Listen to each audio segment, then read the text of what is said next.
নমস্কাৰ। শ্ৰীমন্ত শংকৰ হৰি ভকতৰ জানা যে নকল্প তৰু তাহান্ত বিনাই নাই নাই নাই আমাৰ পৰম গুৰু। মাননীয় পুৰণিবাৰী গাঁৱৰ হৰি মন্দিৰত অনুষ্ঠিত আজিৰ সভাৰ সভাপতি মহোদয়, বিভিন্ন বিষয়ববীয়াসকল, বিচাৰক মণ্ডলী, মোৰ শ্ৰদ্ধাৰ ভকত বৈষ্ণৱসকল, বন্ধু বান্ধৱীসকল আৰু ভাইটি ভণ্টিসকল, আপোনালোক সকলোলৈকে মোৰ সেৱা ভক্তি শ্ৰদ্ধা নিবেদন কৰিছোঁ। মাননীয় বৈষ্ণৱসকল, মই আজি এনে বিষয়বস্তুৰ ওপৰত কিছু কথা আলোকপাত কৰিবলৈ ওলাইছোঁ, যিটো বিষয়বস্তু আপোনালোক সবাৰে অৱগত। যিজন মহান পুৰুষে অশেষ কষ্ট কৰি আমাৰ মাজত ভক্তিৰসৰ আমোদ দিবলৈ কীৰ্তন পুথিৰ দৰে মহান গ্ৰন্থখন উপহাৰ দি থৈ গ'ল, সেইজন মহান পুৰুষ জগতগুৰু শ্ৰীমন্ত শংকৰদেৱৰ শ্ৰীচৰণত এই অভাগীয়ে এই মহান অনুষ্ঠানটিৰ পৰাই শতকোটিবাৰ প্ৰণাম জনাইছোঁ। হে বৈষ্ণৱবৃন্দ, আজি জগতগুৰু শ্ৰীমন্ত শংকৰদেৱৰ ৫৭৪তম জন্ম জয়ন্তী। এই অনুষ্ঠানৰ উদ্যোক্তাসকলে বক্তৃতাৰ বিষয় হিচাপে শ্ৰীমন্ত শংকৰদেৱৰ দ্বাৰা ৰচিত কীৰ্তন পুথি শিশুলীলা অংশটি বাছনি কৰি দিছে। ময়ো মোৰ পূৰ্ব বিবেচনাৰে শিশুলীলাৰ ওপৰত কিছু কথা ক'বলৈ ওলাইছোঁ। সম্পূৰ্ণকৈ ক'ব পৰা নিশ্চয়তা মোৰ নাই, ভুল হ'লে ক্ষমা কৰিব। শিশুলীলাত শংকৰদেৱ দুজনাই শ্ৰীকৃষ্ণৰ শিশুকালছোৱাৰ বিস্তৃত বৰ্ণনা কৰিছে। কংসৰ কাৰাগাৰত দৈৱকীৰ গৰ্ভত শ্ৰীকৃষ্ণৰ অৱতাৰ হৈছিল। কংসৰ নিৰ্মম অত্যাচাৰৰ পৰা ৰক্ষা পাবলৈ বসুদেৱে কৃষ্ণক নন্দৰ ঘৰত জন্ম হোৱা যোগমায়াৰ সৈতে সলাই আনিলেগৈ। কংসই দৈৱকীৰ গৰ্ভজাত সকলো সন্তানকে বধ কৰিছিল, কিন্তু যোগমায়াই মায়াৰ বলেৰে কংসৰ হাতৰ পৰা উৰা মাৰে। ইফালে বকুলৰ নন্দৰ ঘৰত কৃষ্ণ ডাঙৰ হ'বলৈ ধৰিল। কংসই তেওঁৰ অনুচৰবোৰ লগাই কৃষ্ণক বধ কৰাৰ কৌশল ৰচনা কৰিলে আৰু ভাদ মাহৰ কৃষ্ণ অষ্টমী তিথিত যিমানজন ল'ৰা ছোৱালী জন্ম হৈছিল, সেই সকলোবোৰকে পুতনাৰ ২০ স্তন পান কৰাই মাৰিবলৈ নিৰ্দেশ দিলে। পুতনাই এজনী সুন্দৰী ৰূপ ধাৰণ কৰি নন্দৰ ঘৰত প্ৰৱেশ কৰিলে আৰু কৃষ্ণক কোলাত লৈ পুতনাৰ ২০ স্তন পান কৰাবলৈ ধৰিলে।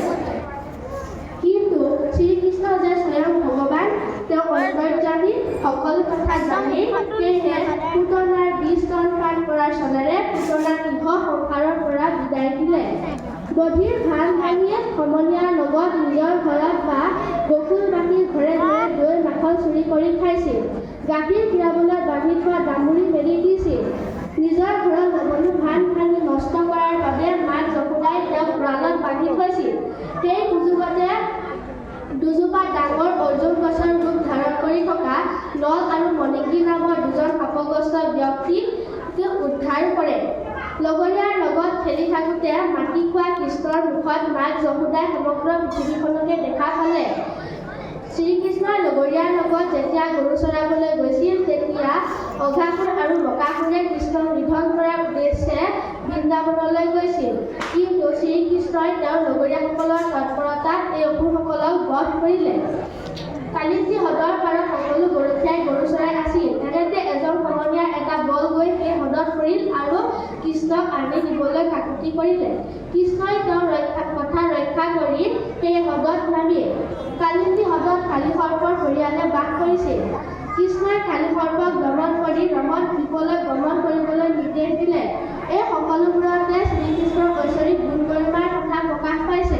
শংকৰদেৱৰ দ্বাৰা ৰচিত কীৰ্তন পুথিৰ শিশুলীলা অংশটিত শ্ৰীকৃষ্ণৰ ঐশ্বৰিক গুণ গৰিমা, চলচাতুৰী আৰু সহানুভূতি এই সকলোবোৰ সুন্দৰ ৰূপত প্ৰতিফলিত হৈছে। হে বৈষ্ণৱবৃন্দ, আজিকালি সমাজত হিংসা বিদ্বেষৰ প্ৰভাৱ ইমানেই বৃদ্ধি পাইছে যে শংকৰদেৱৰ দিনৰ সেই মহান নীতি আদৰ্শসমূহ সমাজৰ পৰা হেৰাই গৈছে।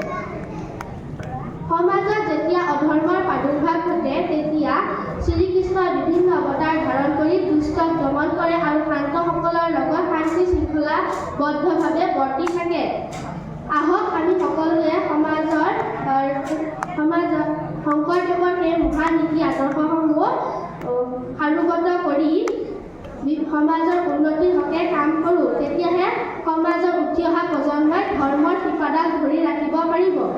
সময়ৰ প্ৰতি লক্ষ্য ৰাখি মই যতীন্দ্ৰনাথ বৰাৰ দ্বাৰা ৰচিত শ্ৰী শ্ৰী শংকৰদেৱ নামৰ কবিতাটিৰ এফাকিৰে মোৰ বক্তব্য ইমানতে সামৰণি মাৰিবলৈ বিচাৰিছোঁ। কবিতাৰ শিৰোনাম নাম শ্ৰী শ্ৰী শংকৰদেৱ। কবি যতীন্দ্ৰনাথ বৰা।